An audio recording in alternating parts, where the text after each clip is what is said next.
What's up team, Nsima the Centaur Inyang here. Now this video is going to be about slack, but since a lot of you guys have been wondering how my workouts have been going, I just had surgery yesterday on Monday on my meniscus. So they took a little bit of the lateral and the medial part of my meniscus out. It was a removal, a meniscectomy. So I came in, I worked out, I did 4x8 at 285 for the bench press, then 2 sets of slingshot at 285 pounds for another set of 8.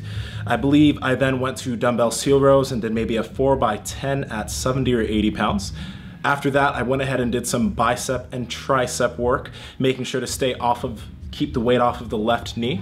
And then lastly, I went ahead and I did rope face pulls and cable lateral raises for my shoulder. So that was today's full workout. It went great. I had a crazy pump at the end. It was awesome. But this video is going to be about slack because someone asked an interesting question.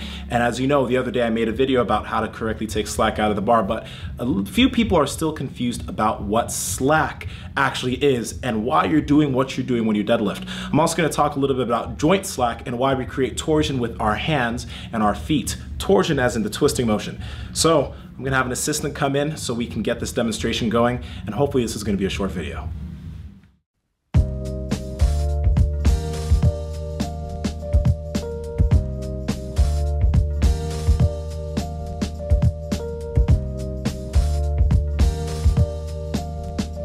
So I got David or DJ WWEBB on Instagram. Okay, what we're gonna do is I'm gonna show you a little example of a system that doesn't have slack taken out. Just picture that this is a deadlift bar and then a system that has slack taken out. So the reason why you guys are taking slack out of the bar is so that the bar is easier to pull and initiate off of. What a lot of people are doing is they're pulling the bar without taking slack out of the system. So pull on that.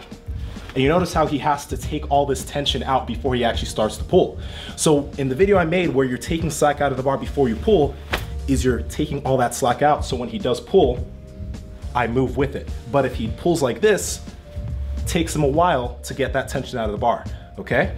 So that's what slack is. Now I'm gonna explain joint slack. Thank you. Okay, so let's talk about joint slack since that made sense. Now joint slack, okay? Your shoulders and your hips are both ball and socket joints. Now, the reason why I talk about torsion so much, or the twisting motion that you make with your hands, either when you're benching and you break the bar, or you're deadlifting and you break the bar to lock your lats into place, or you're squatting and you twist the floor, or deadlifting and you're twisting the floor, the reason why you do that is this. Picture that this is a ball, okay? This is like the top of your hip bone, and then this is the joint. This is the joint without you creating torsion, without you twisting, without you breaking the bar, without you twisting the floor. This is how that joint is. But once you break the bar and lock that shoulder into place, or twist the floor and lock your hips into place, this happens. You now have a solid, stable joint to actually load, so that when you're now benching, boom, boom, that's why you keep that stable position. When you're squatting, you twist the floor just a little bit to lock your hips so that you're stable. When you're deadlifting, you twist the floor a little bit to lock the hips so that you're stable. That is that's a joint that doesn't have slack in it. Bam, easy. So if you have any questions about that, let me know. I think that's it for this video. So this is Nsima the Centaur Inyang from Break the Bar. Be an anomaly, be different, and I'll talk to all of you very, very soon.